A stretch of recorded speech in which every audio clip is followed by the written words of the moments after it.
Bismillahirrahmanirrahim. Assalamualaikum warahmatullahi wabarakatuh. Alhamdulillahirabbil alamin. Segala puji bagi Allah yang telah melimpahkan rahmat, nikmat serta karunia-Nya kepada kita semua sehingga kita bisa beraktivitas pada hari ini. Salawat dan salam tidak lupa kita curahkan kepada baginda kita, yakninya Nabi besar Muhammad sallallahu alaihi wasallam dengan mengucapkan Allahumma sholli Muhammad wa ala ali sayyidina Muhammad. Baiklah, perkenalkan, nama saya Rahmi Ilahi dengan NIM 22061014 dari Pendidikan Teknik Bangunan. Di sini saya akan mempresentasikan tugas akhir saya yaitu analisis permasalahan pendidikan di Indonesia dengan mata kuliah yaitu dasar-dasar ilmu pendidikan. Sebelum itu, saya berterima kasih kepada dosen pengampu saya yaitu Dr. Fetri Yeni J. MPD dan Anes Fetria MPD.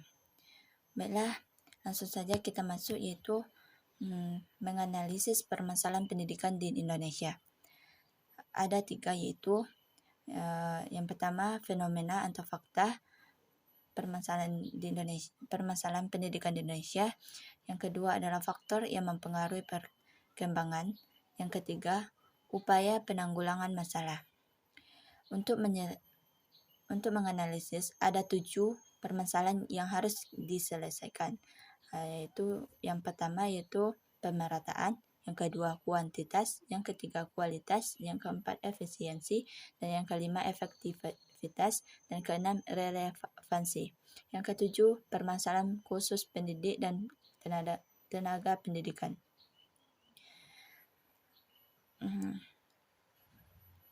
Kita masuk yang pertama yaitu permasalahan pemerataan, di mana saya kutip di Banjarmasin Tribunner.com dengan judul Pendidikan di Kalimantan Selatan.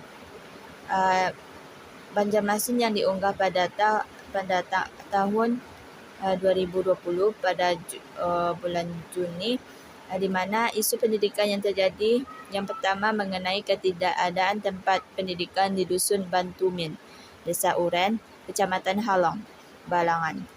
Yang kedua yaitu terkait tunjangan penghasilan pegawai.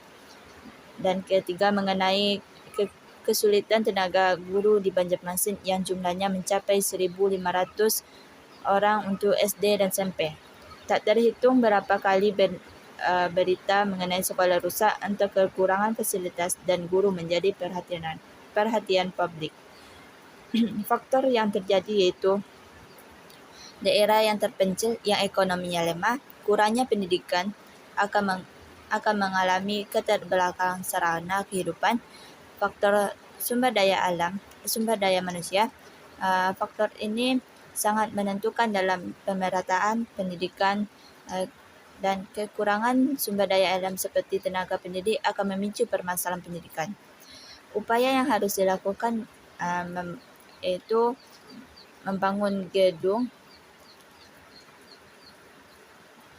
sekolah secara merata, pembagian buku pelajaran secara gratis, kerana di mana daerah yang terpencil itu memiliki ekonomi yang lemah. Kerana itu programnya bisa dengan gratis supaya mempermudah pembelajaran di desa terpencil tersebut. Yang kedua yaitu perbaikan fasilitas. Kekurangan dan kerusakan fasilitas pendidik jelas akan mempengaruhi kualitas pendidikan. Kerana seorang anak harus belajar dengan kehidupan yang kondusif dan didukung oleh sarana yang lengkap. Baiklah,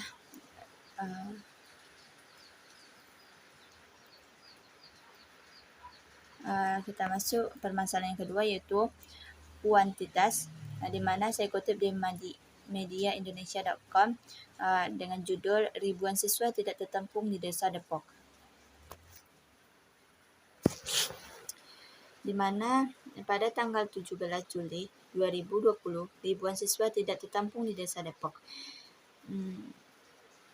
Ribuan siswa lulusan SMA dan SMK di Kota Depok tak tertampung baik di SMA negeri maupun SMK negeri.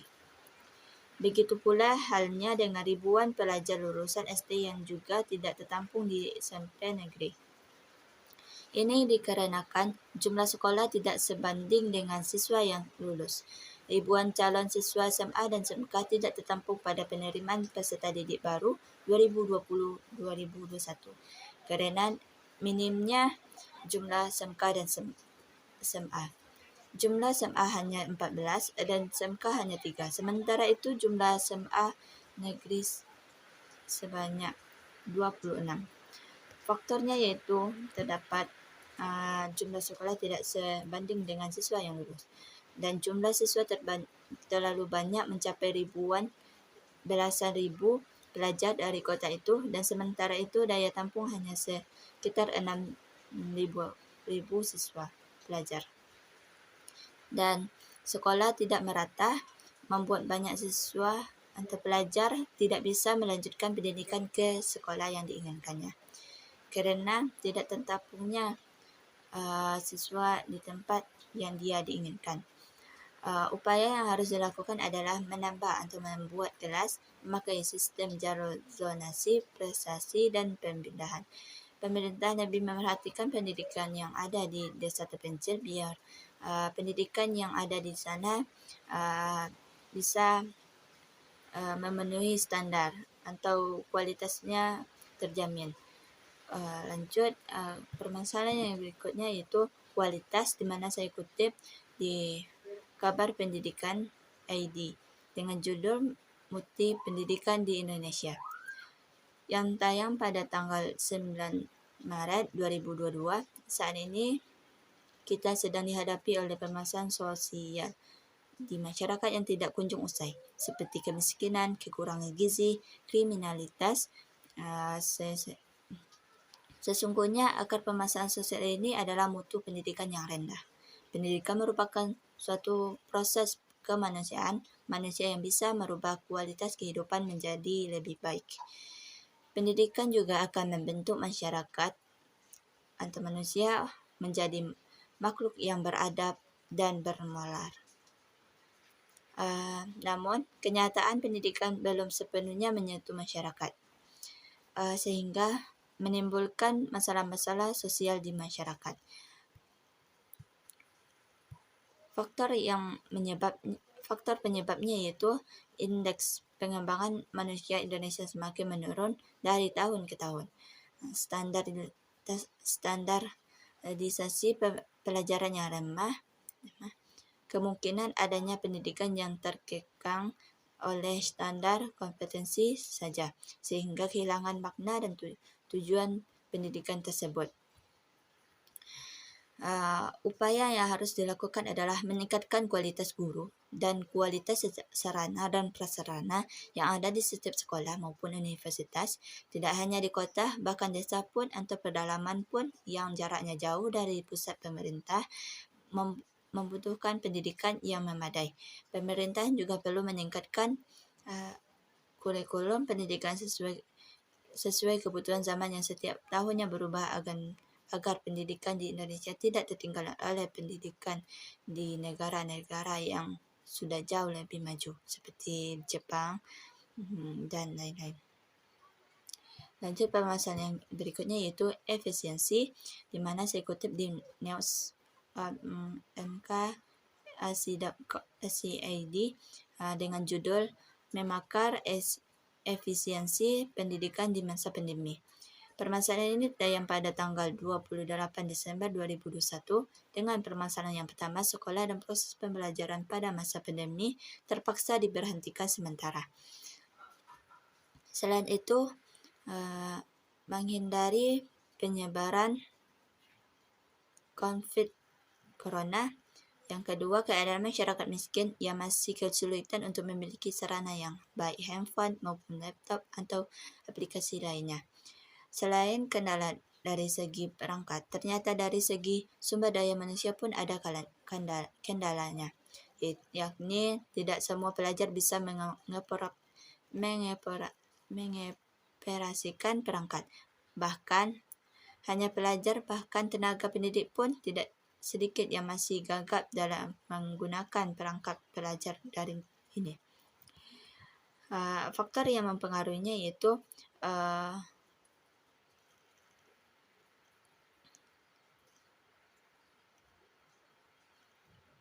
banyak sektor kehidupan yang terkena dampak. Aktivitas masyarakat seakan-akan dipaksa untuk berhenti. Siswa atau pelajar belajar di rumah diberhentikan untuk pembelajaran sekolah, sehingga berdampak pula kepada proses perkembangan baik tingkat pusat maupun daerah maupun peserta didik. Selanjutnya, siswa yang kesulitan baik mengenai handphone maupun laptop dan berhentinya sementara proses pembelajaran di sekolah.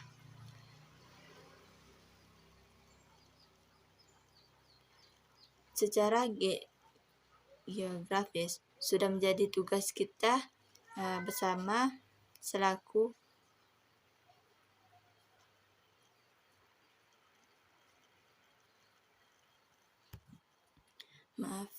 jaringan recording in progress.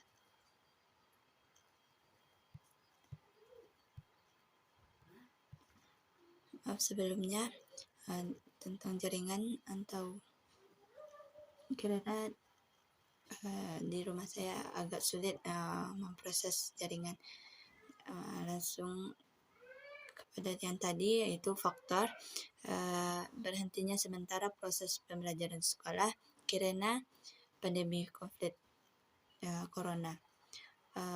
Dan upaya yang harus dilakukan adalah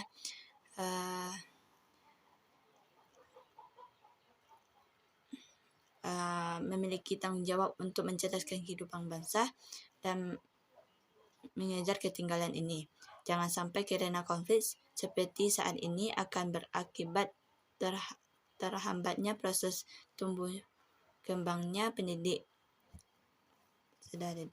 dan peran orang tua dalam mendidik dan memberikan pelajaran di rumah juga merupakan salah satu solusi yang efisien, sehingga harapan ke depan generasi muda bangsa akan memiliki kualitas yang baik walaupun sempat terhambat oleh pandemi konflik corona. Lanjut, permasalahan yang berikutnya iaitu efektivitas, di mana saya kutip di Banten Kemenang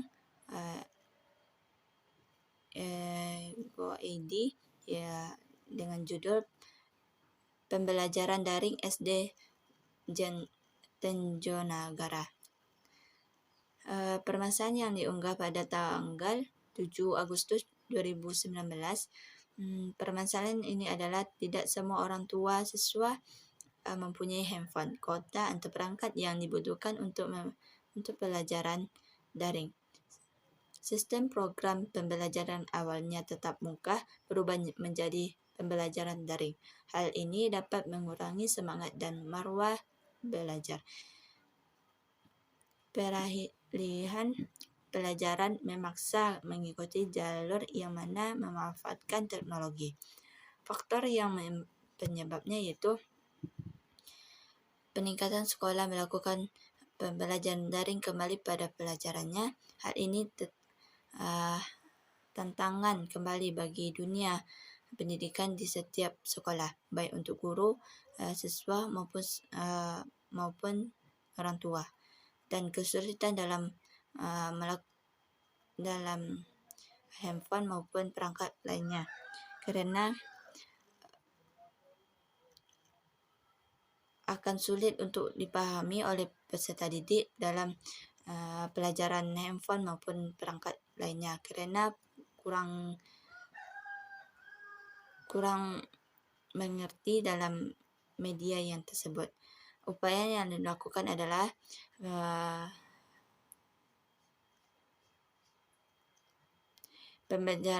pembelajaran di SDN Tanjung para guru dan dibantu mahasiswa KN membuat alternatif. Salah satu siswa dibagi buku pembelajaran atau LKS untuk pembagian pelajaran daring.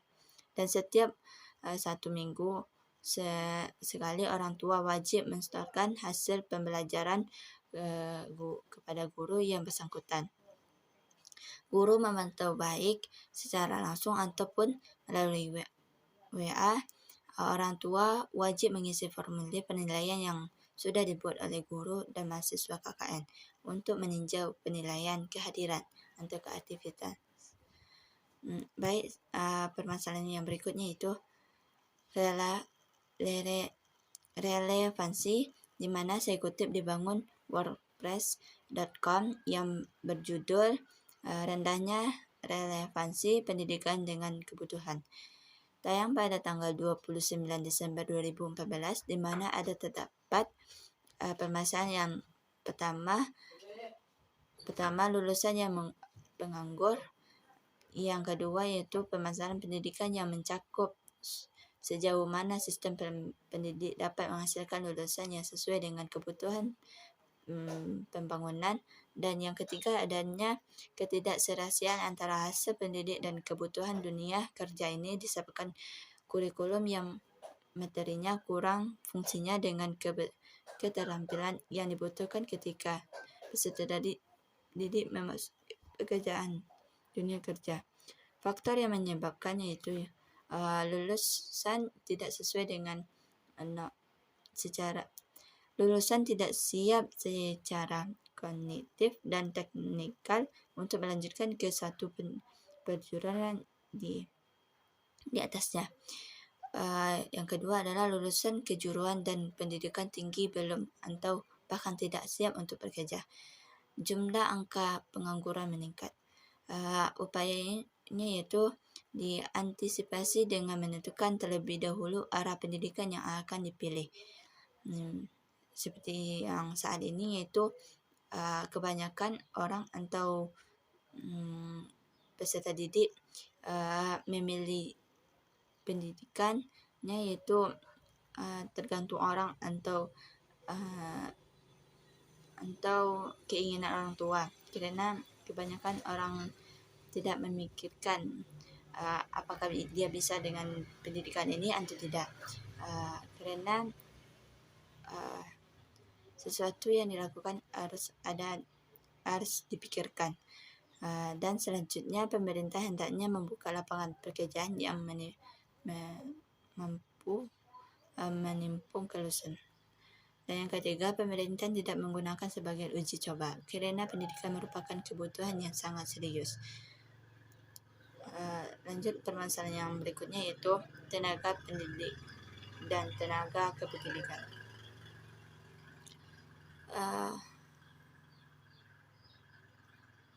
Di mana saya kutip di antara news.com dengan judul menyibak dedikasi guru honor di pedalaman Lembah. Maaf, judul yang tadi yaitu khusus pendidik dan tenaga pendidikan. Fakta yaitu tayang pada tanggal 2 Desember 2022, di mana guru honor memperoleh gaji sedikit tidak sebanding dengan apa yang telah dilakukan atau perbuat selama ini.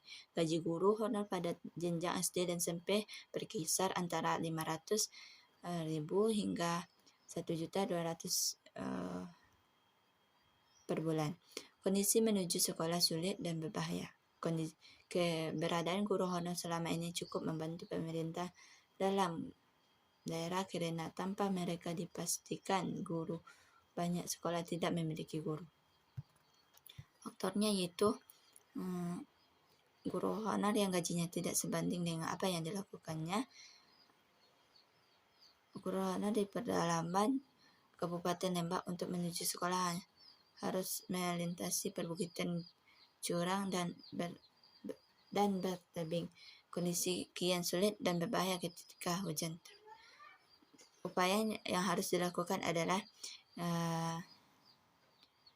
meningkatkan gaji guru kerana guru honor kerana guru honor juga guru yang mendidik dan mengajar.